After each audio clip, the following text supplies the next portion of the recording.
If you've been following along here on YouTube, you may have seen our previous episode where we complete an activity outlined in Hugh Plat's book from the 1580s called A Jewel House of Art and Nature, where he outlines a method for turning parchment into window glass. Now, this activity brings up some questions in terms of window glass for Shakespeare's lifetime. How was it made? By whom? And what kind of houses or buildings would have been using this kind of window glass? Let's find out right now on That Shakespeare Life.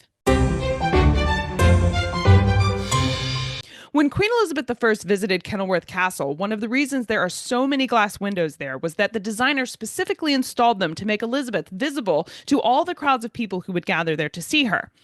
To explore how the glass was made for Shakespeare's lifetime, and specifically what was involved in designing windows like those at Kenilworth, I sat down with historian and expert in the history of glass and glass windows used at fine castles and houses from history, Alan Loomis. Here's what he had to say. Sure. So great question. In Shakespeare's England, glass was what I argue at least was a familiar sight although it was through various forms and functions. People would have encountered all sorts of things like mirrors and hourglasses to pieces of jewelry. Among these, Venetian drinking glass vessels stood out as like the pinnacle of luxury.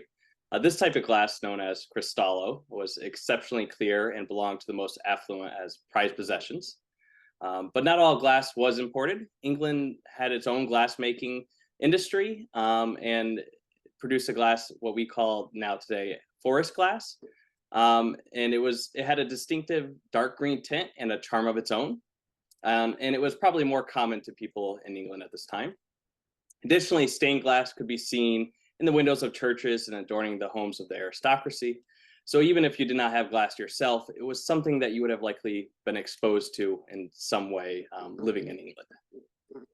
So, whether you're repairing your window with parchment or installing floor to ceiling display spaces for a visiting monarch, glass was incredibly fashionable for the 16th and 17th century. You can find out more about the history of glass from Shakespeare's lifetime by listening to our entire conversation with Alan, available on the podcast right now at CassidyCash.com/episode 319.